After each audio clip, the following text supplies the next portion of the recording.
Hello student, good morning. जैसा कि आपने देखा था कि हम लोग डिस्कस कर रहे थे न्यूक्लियस के बारे में। ये न्यूक्लियस का ये कॉमन नाम क्या होता है? कैरियन। और इसके स्टडी को क्या बोलते हैं? कैरियोलॉजी। जैसे कि सभी जानते हैं कि न्यूक्लियस पूरे सेल का मालिक होता है। इसको master mind of the cell organise बोलते हैं। ये न्यूक्लियस प्रोकैरियोटिक सेल में ये एब्सेंट होता है, जबकि यूकैरियोटिक सेल में प्रेजेंट होता है, except mature RBC and sieve tube of phloem. ये आपने देखा, इसको बेसिक डाई से ये स्टेन करते हैं, जबकि इसके डिस्कवर रॉबर्ट ब्राउन थे।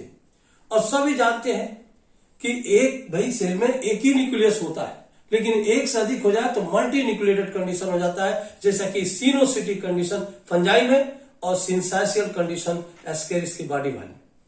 तो ये आपने देखा, न्यूक्लियस की बात कर रहे थे, ये इंटरफेज में अगर आता है तो वैसे ये जो है पड़ा रहता है इनएक्टिव में। जैसे at the time of cell division आता है तो यही जो है आगे चल के बता रहे हैं, इसके अंदर जो क्रोमेटिन है वो क्रोमोसोम बनाता है। तो न्यूक्लियस आप देख रहे हैं, अगर न्यूक्लियस नहीं है तो नॉन लिविंग है। तो आपने पहले भी देखा है न्यूक्लियस। तो न्यूक्लियस के बारे में बताया कि इसके स्टडी को क्या बोलते हैं? कैरियोलॉजी। ये है कैरियोलॉजी। कैरियोलॉजी मीन्स इसको क्या बोले? ये स्टडी ऑफ क्या है? न्यूक्लियस। न्यूक्लियस के स्टडी को क्या बोलते हैं? कैरियोलॉजी। नेक्स्ट पॉइंट हमने बताया था, discovered by nucleus, discovered by Robert brown. Robert brown एक साइंटिस्ट थे जिन्होंने इसको डिस्कवर किया, रॉबर्ट ब्राउन। और रॉबर्ट ब्राउन ने ये डिस्कवर किया 1831 में। और ये बताया था क्या है कि न्यूक्लियस को किससे स्टेन करते हैं? बेसिक डाई से, यानी कि nucleus stain by nucleus stain by basic dye. कौन सा होता है? बेसिक डाई, जिसको एस्टोकॉर्मिन भी बोलते हैं, एस्टोकॉर्मिन, बेसिक डाई। तो देखा एस्टोकॉर्मिन है, ये बेसिक डाई से स्टेन कर, जबकि ये इंटरफेज में होता है तो ये इनएक्टिव में बता रहे थे। जबकि nuclear material chromatin given by Fleming. Nuclear material chromatin given by, scientist का नाम भी देखा आपने, कौन सा है? Fleming. Given by Fleming. Fleming ने इसका जो है क्या किया? क्रोमेटिन का एक टर्म दिया था और ये बताया था भाई क्रोमेटिन इनएक्टिव में होता है, ये आगे चल के क्रोमोसोम बनाएगा। ये interphase of nucleus is not divided. ये interphase of nucleus is not dividing. ये जब इंटरफेज में होता है तो ये डिवाइडिंग नहीं होता है। Clear? And highly extend nucleo protein fibre, and highly extend nucleo protein fibre. ये हाईली देखा आपने, ये extend nucleo protein fibre called chromatin. इसी को क्या बोलते हैं? कॉल्ड। इसी का नाम हो गया क्या है? क्रोमेटिन। क्योंकि क्रोमेटिन भी देखा कि दो तरह के होते हैं on the basis of stain. एक हेट्रोक्रोमेटिन, एक क्या होता है? यूक्रोमेटिन, जो आगे अभी क्रोमोसोम की बात करेंगे उसमें देखेंगे। अब बताएं न्यूक्लियस क्या है? Double membrane bound cell organelles होता है। ये बता रहे थे कि न्यूक्लियस भी डबल है। देखा आपने, ये बता रहे थे nucleus is double membrane bound cell organelles. It control the all cellular activity. ये all cellular activity, अब सेल की बात कर रहे हैं कि ये all cellular activity, metabolism and genetic information of cell. cellular metabolism, cellular क्या है? मेटाबॉलिज्म एंड जेनेटिक, ये क्या है? Genetic information, genetic information of cell. तो ये आपने देखा, ये भी डबल मेम्ब्रेन है। ये आज सेलुलर मेटाबॉलिज्म को, जितने भी सेलुलर मेटाबॉलिज्म उसको कंट्रोल करता है, जेनेटिक इंफॉर्मेशन का काम करता है। क्लियर? ये बता रहे थे nucleus is considered as master mind of the cell organelles. इसको क्या बोलते हैं? Nucleus is considered as master mind of the cell organelles. ये डायरेक्टर या कंट्रोलर ऑफ सेल भी बोलते हैं इसको, मास्टर माइंड ऑफ द क्या बोलते हैं? Cell organelles. क्या बोले भाई? Master mind of the cell organelles या director of cell. And nucleus also control growth and metabolism. और इसको डायरेक्टर ऑफ सेल भी बोलते हैं, director of cell and control growth and metabolism. Control growth and कौन सा? मेटाबॉलिज्म। अब देखिए इसको, ये कैसे मास्टरमाइंड है, इसको प्रूव किया एस्टाबुलेरिया प्लांट में। किसमें प्रूव किया था? एस्टाबुलेरिया प्लांट में। तो ये बताते हैं हेरिडिटी कैरेक्टर को, ये ग्रोथ को भी, मेटाबॉलिज्म को और हेरिडिटी कैरेक्टर के लिए भी रिस्पॉन्सिबल होता है। एंड हेरिडिटी क्या है? कैरेक्टर के लिए भी रिस्पॉन्सिबल होता है। अब देखिए नेक्स्ट पॉइंट में, ये एस्टाबुलेरिया प्लांट है, ये न्यूक्लियस। ये बता रहे थे कि इसमें प्लांट में ये राइजोइड्स होता है। ये बताया ये कैप है और ये इसका स्टॉक है और इसका राइजोइड है। अब क्या किया कि यहां से कट कर दिया एस्टाबुलेरिया प्लांट को। तो ये देखा कि इसमें जब कट करने के बाद दूसरे जो है कैप को ला करके दूसरे प्लांट कैप को ऐड किया, तो ये देखा जो इसमें ये जो न्यूक्लियस है, जो ये फंक्शन इसमें करता था, वही फंक्शन इस प्लांट में भी करता है। इसलिए ये प्रूव किया कि nucleus is master mind of the cell organelles. और ये किसने प्रूव किया? हैमरलिन ने। और इस तरह से हमने बताया था कि न्यूक्लियस क्या है, किसमें एब्सेंट होता है? Nucleus absent in prokaryotic cell but present in eukaryotic cell, except कुछ ऐसे यूकैरियोटिक है जिसमें होता है except mature RBC and sieve tube of phloem. Sieve tube of क्या है? फ्लूएम। इसमें यूकैरियोटिक होते हुए भी क्या होता है भाई? इसमें एब्सेंट होता है। तो ये नाम बता रहे थे कि न्यूक्लियस क्या है? Master mind of the cell organelles भी है और इसको एस्टाबुलेरिया। हम सभी जानते हैं कि नॉर्मली एक सेल में एक ही न्यूक्लियस होता है, लेकिन एक से अधिक न्यूक्लियस हो जाए तो उसको क्या बोलते हैं? जैसा कि आपने देखा, नॉर्मली अगर बात किया जाए तो नॉर्मली एक सेल में एक ही न्यूक्लियस। देखिए नॉर्मली एक सेल में क्या होता है? एक न्यूक्लियस होता है। जब एक से अधिक हो जाए तो मल्टी न्यूक्लिएटेड कंडीशन होता है। Normally there is only one nucleus. Normally there is only one nucleus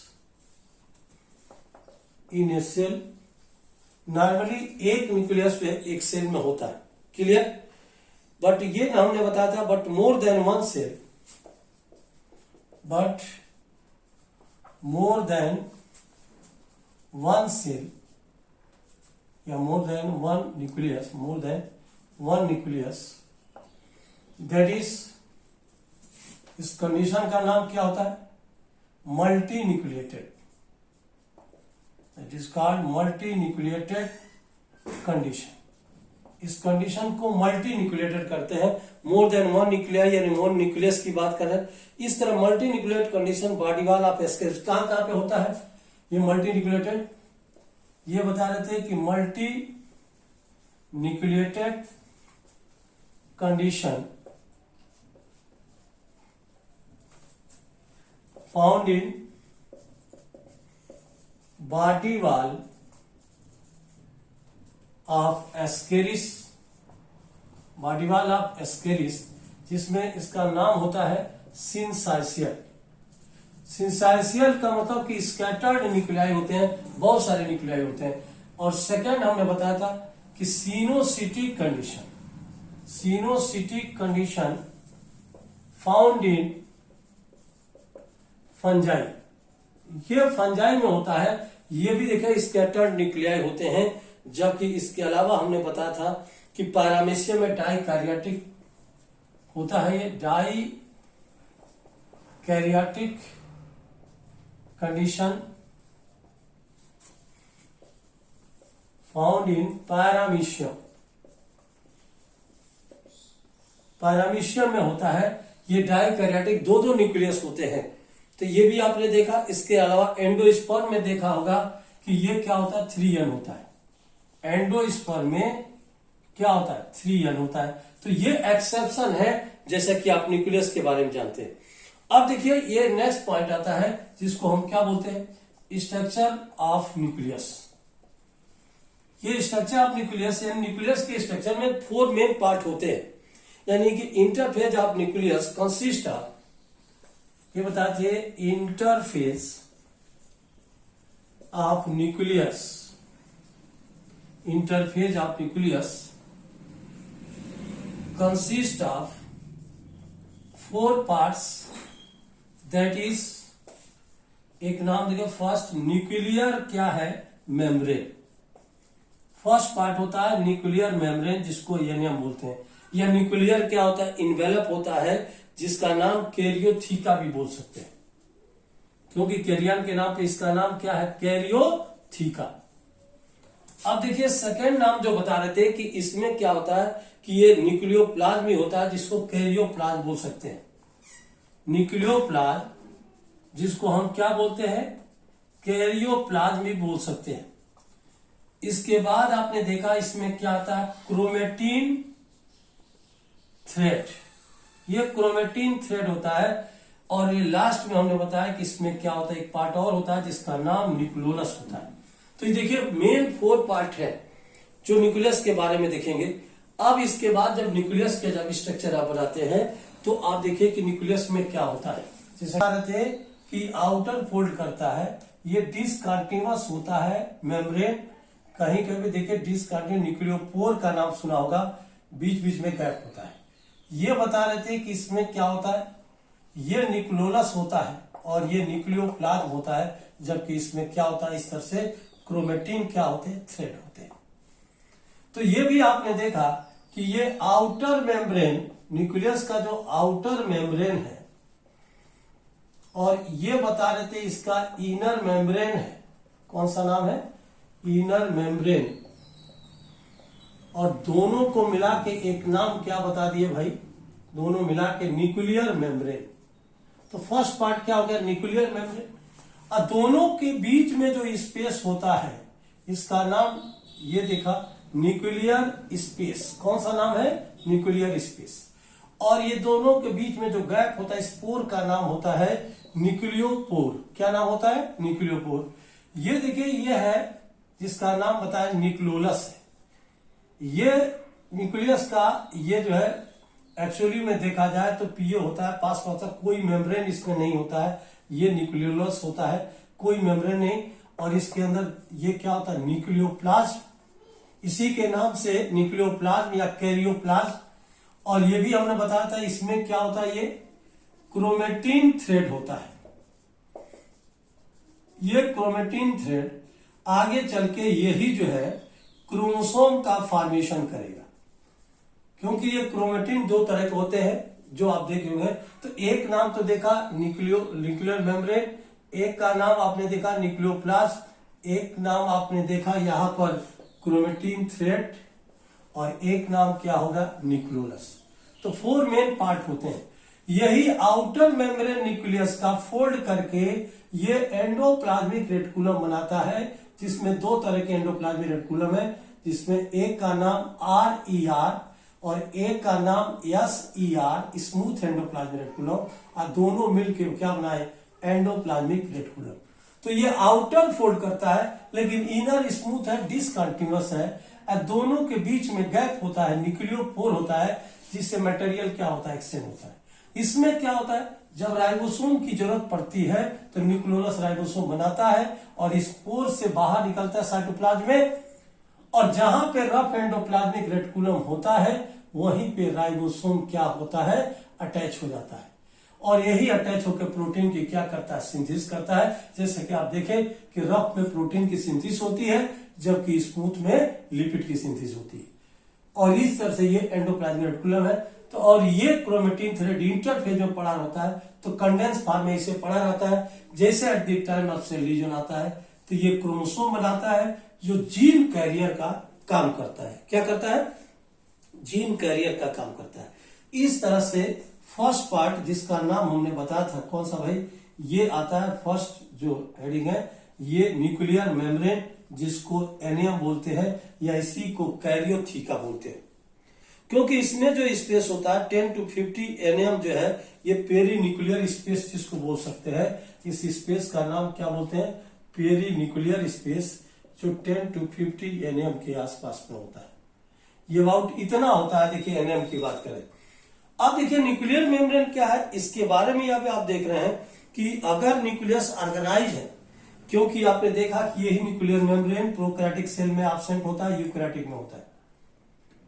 तो आप देखिए न्यूक्लियर जो मेम्ब्रेन है, ये सबसे पहले हमने बताया था, वो हर्टविग ने नाम दिया था न्यूक्लियर मेम्ब्रेन टर्म, ये बताया थे गिवन बाय साइंटिस्ट का नाम था कौन सा, ओ हर्टविग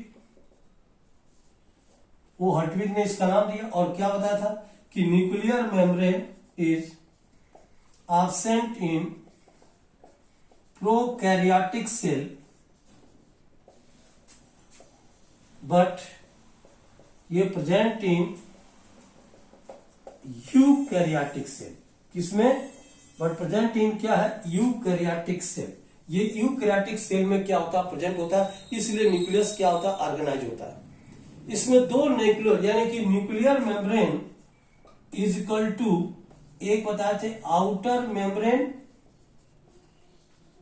और प्लस क्या है, इनर मेम्ब्रेन। आउटर और इनर मेम्ब्रेन दोनों जो है ये न्यूक्लियोप्रोटीन का अगर रहता है तो राइबो, दिखे ये न्यूक्लियोप्रोटीन या लाइपोप्रोटीनिक नेचर का होता है। दोनों मिल करके आउटर इनर ये क्या न्यूक्लियर मेम्ब्रेन बोलते हैं, जिसको हमने बताया था टू लाइपोप्रोटीनिक मेम्ब्रेन इसको बोलते हैं। ये दो जो है लाइपोप्रोटीनिक मेम्ब्रेन होता है। तो ये लाइपोप्रोटीनिक मेम्ब्रेन है जिसका नाम हमने बताया था टू, इसमें लाइपोप्रोटीनिक मेम्ब्रेन है, और ये दोनों मिलकर इसका नाम न्यूक्लियर मेम्ब्रेन बोलते हैं। क्या बोलते हैं, न्यूक्लियर मेम्ब्रेन। और इसी का जो आउटर फोल्ड करके क्या बनाता है, यही न्यूक्लियर मेम्ब्रेन की देखा आपने, द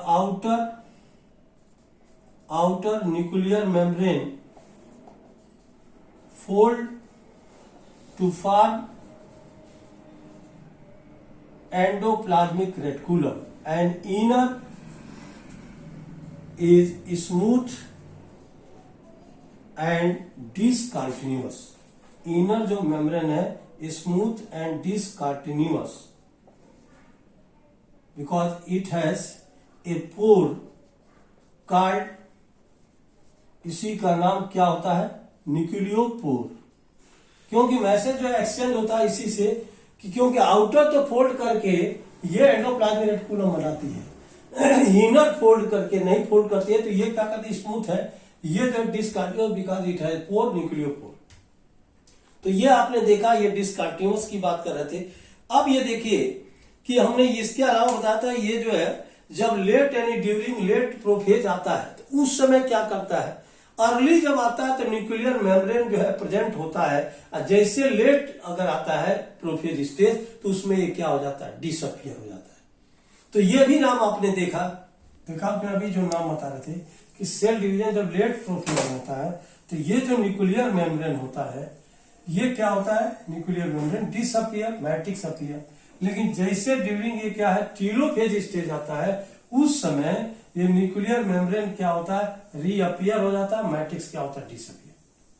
तो ये दो स्टेज है, ये इसके बाद ये न्यूक्लियोप्लाज्म में बता रहे थे कि इसके अंदर न्यूक्लियोलस होता है, क्रोमेटिन भी होता है। ये अंदर से न्यूक्लियस को एक्चुअली में सपोर्ट भी कर रहा है। इट प्रोवाइड रिजिडिटी और टर्जिडिटी ऑफ द क्या है, nucleus.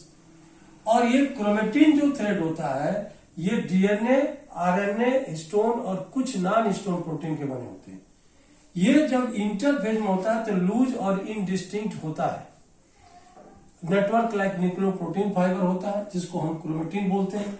And at the time of cell division, जैसे सेल डिवीजन आता है तो इस समय यही क्रोमेटिन क्रोमोसोम बनाता है। और ये क्रोमेटिन जो है जब स्टेनिंग करते हैं क्रोमेटिन का, जब स्टेन करते हैं तो स्टेन जब करेंगे इसमें तो ये क्या होता है कि दो तरह के होते हैं। जो आपने बताया डार्क स्टेन लेता है उसको हेटेरोक्रोमेटिन, ये लेस एक्टिव होता है। और जो लाइट स्टेन लेता है ये मोर एक्टिव है, ये यूक्रोमेटिन है। तो लाइट यानी जो स्टेन होगा यूक्रोमेटिन, डार्क स्टेन होगा वो क्या होगा, हेटेरोक्रोमेटिन। तो इस तरह क्रोमेटिन है, आगे चल के क्या बनाते हैं, क्रोमोसोम। अब इसके बाद क्या है, न्यूक्लियस। अब ये न्यूक्लियोलस है। न्यूक्लियोलस के लिए हमने पहले बताया था, फॉन्टाना ने डिस्कवर किया था। एक न्यूक्लियोलस क्या करता है, राइबोसोम प्रिकर्सर का काम करता है। और ये न्यूक्लियोलस प्रोकैरियोटिक सेल में एब्सेंट है। ये प्रोटीन की सिंथेसिस करता है, राइबोसोम का फॉर्मेशन करता है। और ये भी हमने बताया था कि ड्यूरिंग जब सेल डिवीजन होता है उस समय ये लेट में गायब हो जाएगा। लेट का मतलब मर गया यानी गायब हो जाता है। और जैसे टीलोफेज आता है उसमें रीअपियर हो जाता है।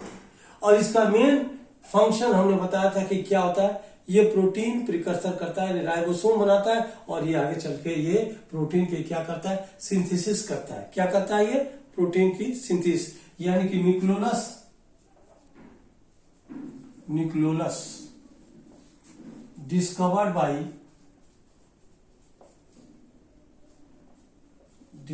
बाई साइंटिस्ट का नाम बताएंगे, कौन सा थे, फंटाना।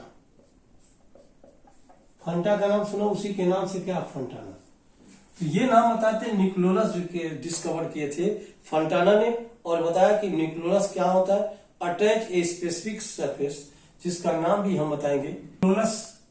न्यूक्लियोलस क्या है, ये discover by Fontana. And it is membraneless. कैसा होता है, मेम्ब्रेनलेस सेल ऑर्गेनेल्स सिंथेसाइज, कौन सा, राइबोसोम एंड आरएनए। ये हमने बताया कि राइबोसोम भी नॉन मेम्ब्रेनस है, ये भी है, उसी का फादर ये न्यूक्लियोलस है। ये ही जो है नॉन मेम्ब्रेनस होता है, और राइबोसोम का प्रिकर्सर का काम करता है, बनाता है, आरएनए भी। And nucleolus absent in prokaryotic cell but present in eukaryotic cell. ये प्रोकैरियोटिक में एब्सेंट है, जैसा कि न्यूक्लियर मेम्ब्रेन न्यूक्लियोलस की बात की। And it is site for active ribosome यानी आरएनए, राइबोसोमल आरएनए यानी कि राइबोसोमल आरएनए की क्या करता है, सिंथेसिस करता है। And nucleolus is called ribosome factory. इसको राइबोसोम फैक्ट्री बोलते हैं क्योंकि सबसे ज्यादा ये बनाता है।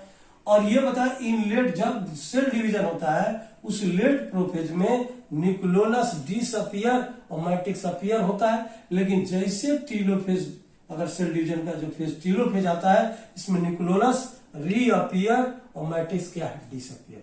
इसको याद करने के लिए हमने बताया था LAT लेट। लेट जब आदमी मर जाता है लेट बोलते हैं। लेट का मतलब ये क्या है कि ये डिसअपियर है, गायब हो जाता है। और जैसे टीलोफेज आता है तो अपीयर हो जाता है। और इस तरह nucleolus mainly consist of DNA, RNA और कौन सा, प्रोटीन। तो ये आपने 4 पार्ट देखा न्यूक्लियस का, कि न्यूक्लियर मेम्ब्रेन, ये अभी आपने क्रोमेटिन थ्रेड, न्यूक्लियोप्लास्ट, क्रोमेटिन, और लास्ट में देखा न्यूक्लियोलस।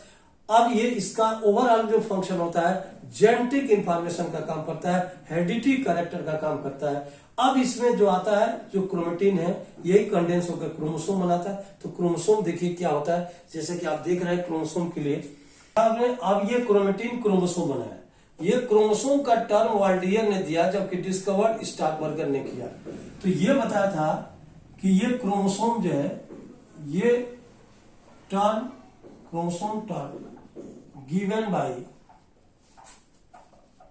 वाल्डियर। एंड नेक्स्ट हमने बताया क्या है, डिस्कवर्ड बाय, ये है स्टार्कबर्गर। क्या नाम बताएं, स्टार्कबर्गर ने इसको डिस्कवर किया। और बताया कि ये क्रोमोसोम जेन कैरियर होता है, एक जनरेशन से दूसरे जनरेशन में लेके जाता है। यही सेंट्रोमियर के बेस पे 4 टाइप के क्रोमोसोम अभी देखा, टीलोसेंट्रिक, एक्रोसेंट्रिक, मेटासेंट्रिक एंड सब मेटासेंट्रिक। अब इसके शेप और साइज भी देखेंगे कि एक देखा आपने मेटाफेज में, एक क्या होता है एनाफेज में। मैक्सिमम क्रोमोसोम किसमें होता है, ये क्या करता है, जैसे कि ह्यूमन डिप्लॉइड सेल में 2n बराबर कितना होता है, 46 क्रोमोसोम होता है। तो ये देखेंगे अब नेक्स्ट पॉइंट के लिए। आपने ये बता रहे क्रोमोसोम के लिए वार्डियर, ये जबकि ये डिस्कवर्ड और स्टारबर्गर, ये होता है इंटरफेज ऑफ न्यूक्लियस होता है, तो ये लूज और का indistinct network of nucleoprotein fibre chromatin, यही chromatin at the time of cell division chromosome बनाया। And chromosome are not visible in interphase, ये जो है इंटरफेज में विजिबल नहीं। Chromosome can be best study by metaphase stage, क्योंकि metaphase anaphase नाम सुना होगा, तो इसमें मेटाफेज में बेस्ट है। जैसे कि आपने देखा मेटाफेज साइज के लिए, तो एनाफेज शेप के लिए होता है। और ह्यूमन बीइंग में approximately 2 metre long thread DNA का होता है और 23 पेयर, ये क्या होते हैं भाई, ये 46 क्रोमोसोम होते हैं। यानी यूनिसेक्सुअल ऑर्गेनिज्म 2 तरह के क्रोमोसोम होंगे, एक ऑटोसोम क्रोमोसोम जो 22 पेयर्स यानी 44 होगा, एक सेक्स क्रोमोसोम 1 पेयर यानी 2 होगा, चाहे मेल है या फीमेल। अब ये क्रोमोसोम को देखेंगे कि बीच में सेंट्रोमियर है, एक क्रोमोसोम में कितने भाई सेंट्रोमियर, कितने काइनेटोकोर होते हैं, कितने आर्म्स होते हैं, और टीलोसेंट्रिक क्या होता है, एक्रोसेंट्रिक क्या है, मेटासेंट्रिक। मैक्सिमम क्रोमोसोम अगर एनिमल में पूछा जाए तो एलोकेंथा में 1600 क्रोमोसोम होता है, जबकि मिनिमम जगह, जबकि एनिमल में अगर देखा जाए तो एनिमल में एक नाम बताए थे मैक्सिमम और एक नाम बताए थे कौन सा, मिनिमम। मैक्सिमम 1600 क्रोमोसोम होते हैं और मिनिमम जो है 2n बराबर, ये देखा 2 क्रोमोसोम। ये जो होता है ये एलोकेंथा में होता है एनिमल में, रेडियोलेनियन, और ये 2 क्रोमोसोम जो होता है ये होता है एस्केरिस में, तो ये एनिमल में। जबकि प्लांट में देखा 1260 है, आफियोग्लोसम फर्न में होता है, जबकि सबसे कम होता है हैप्लोपेपस, 4 क्रोमोसोम होते हैं। तो ये क्रोमोसोम की बात करें। अब नेक्स्ट इसका स्ट्रक्चर आप देखेंगे, ये क्रोमोसोम है जिसके ऊपर ये जीन लगे होते हैं, क्योंकि ये जीन कैरियर होता है। क्रोमोसोम क्या होता है, जीन कैरियर होता है। ये क्रोमोसोम में ये देखा आपने कि हाफ पार्ट ऑफ क्रोमोसोम को क्रोमेटिड्स बोलते हैं, यानी आधा ऊपर आधा, तो 2 हाफ यानी 2 क्रोमेटिड्स मिलकर एक क्रोमोसोम बनाते हैं। इसमें ये आर्म्स है, ये आर्म्स होते हैं, टोटल इसमें 4 आर्म्स हैं, क्योंकि 2 ऊपर है 2 नीचे, जबकि आधे पार्ट को क्रोमेटिड। एक सेंट्रोमियर है जिसको हम प्राइमरी कॉन्स्ट्रिक्शन बोलते हैं, क्योंकि यही ज्वाइन करता है। और ये बता रहे हैं कि इसके अंदर 2 स्पेशल टाइप के काइनेटोकोर होता है जो स्पेंडल फाइबर से क्या करता है, अटैच करता है। तो ये स्ट्रक्चर आप एक क्रोमोसोम का स्ट्रक्चर है जिसके अंदर ये होता है। जैसे each chromosome has 2 chromatids, 2 kinetochore, 1 centromere, and इसमें लिख सकते हैं 4 क्या है, arms, 4 arms. Centromere bears a special plate, special type of plate that is called kinetochore, help in attachment of spindle fiber। ये बताया कि जो सेकेंडरी कॉन्स्ट्रिक्शन होता है ये प्रोड्यूस न्यूक्लियोलाई और RNA called nuclear organiser region होते हैं। जो न्यूक्लियस के अंदर होता है उसको न्यूक्लियर ऑर्गेनाइजर रीजन। तो ये एनओआर को क्या बोले भाई, न्यूक्लियर ऑर्गेनाइजर रीजन। और ये बताया थे the chromosome having nuclear organiser region are called, जो क्रोमोसोम इसके अंदर होता है उसको न्यूक्लियर क्रोमोसोम या सैट क्रोमोसोम बोलते हैं, सैटेलाइट। ये बताया सेकेंडरी कॉन्ट्रिक्शन बियर से स्मॉल, अभी नाम बताए थे कि स्मॉल फ्रेगमेंट कॉल्ड कौन सा, सैटेलाइट। तो ये आपने देखा ये क्रोमोसोम की बात कर रहे थे कि ये क्रोमोसोम होता है। अब देखिए ये chromosome on the basis of centromere they are mainly 4 types, जैसे नाम होता है मेटासेंट्रिक, सब मेटासेंट्रिक, एक्रोसेंट्रिक, टीलोसेंट्रिक। तो ये नाम हम जो बता रहे थे कि यहां पर जो हमने बताया था ये क्या है, क्लासिफिकेशन। और ये क्लासिफिकेशन जब करते हैं किस बेस पे, ये बताए on the basis of position of centromere, position of centromere, position of chromosome mainly 4 type, mainly क्या है 4 टाइप्स, दैट इज, इसका नाम भी आप देख रहे हैं कि ये बता रहे एक क्या होता है मेटासेंट्रिक, ये आपने देखा सब मेटासेंट्रिक, सब मेटासेंट्रिक, ये आपने देखा इसमें एक्रोसेंट्रिक, एक्रोसेंट्रिक, और नेक्स्ट आप देख रहे हैं इसको क्या बोलते हैं टीलोसेंट्रिक। तो 4 टाइप के जो है ये क्रोमोसोम होते हैं on the basis of position of centromere.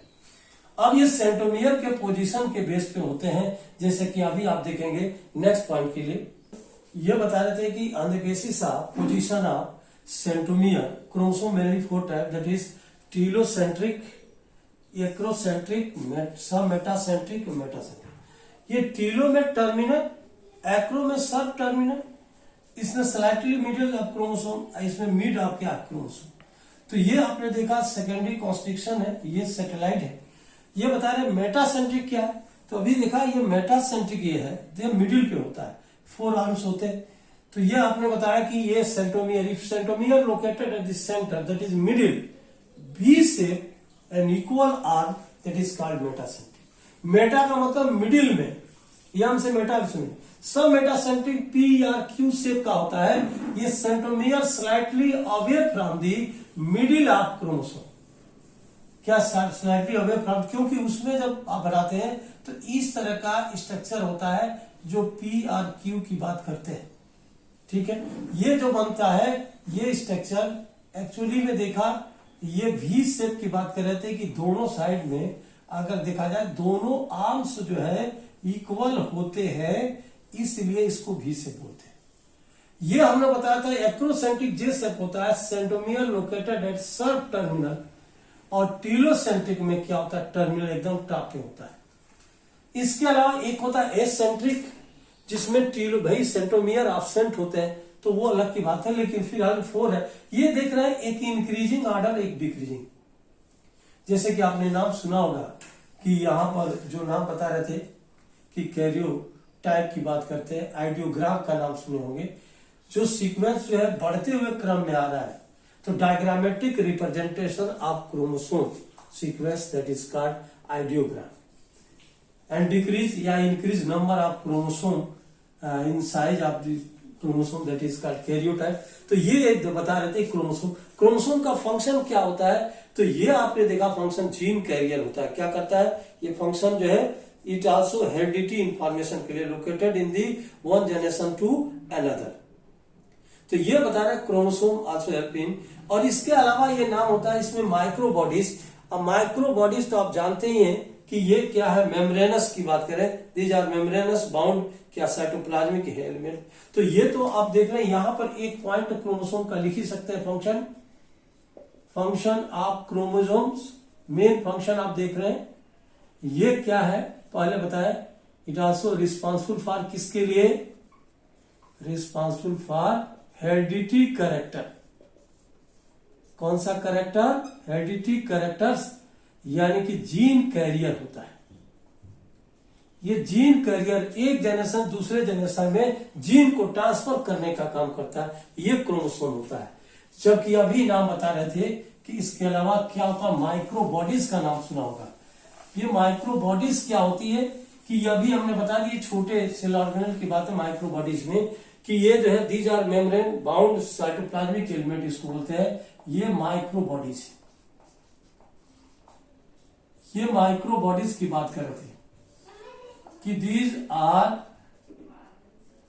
Small,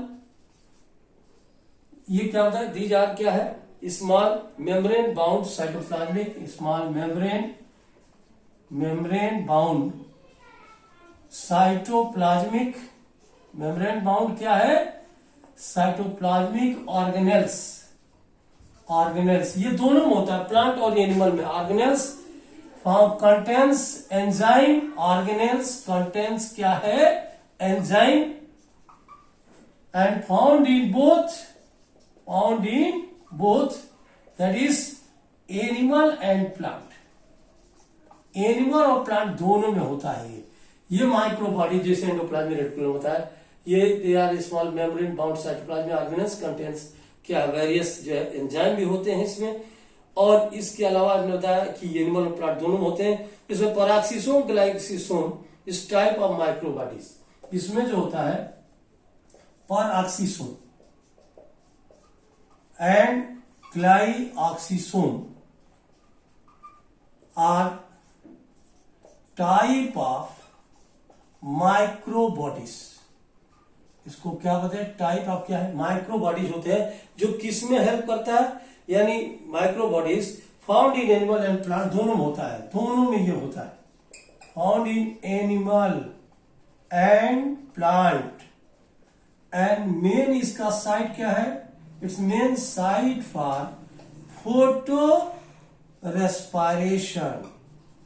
main site पर क्या है, फोटो रेस्पायरेशन में ये दोनों हेल्प करते हैं। और इस तरह से अब ये साइटोलॉजी टोटल कंप्लीट हो गई। इसमें कोई प्रॉब्लम, किसी को कोई प्रॉब्लम बताएगा, लेकिन फिलहाल next item out of India कौन बनेगा एमबीबीएस के लिए, ये यहीं पे कंप्लीट हो गया। और फिर मिलते हैं नए चैप्टर के साथ, हम लोग मिलेंगे नेक्स्ट जो है लेक्चर में, जिसका नाम होगा सेल साइकिल। लेकिन आज की सेवा ये समाप्त करते हुए एक बार बोले जय हिंद, जय एमबीबीएस। ओके।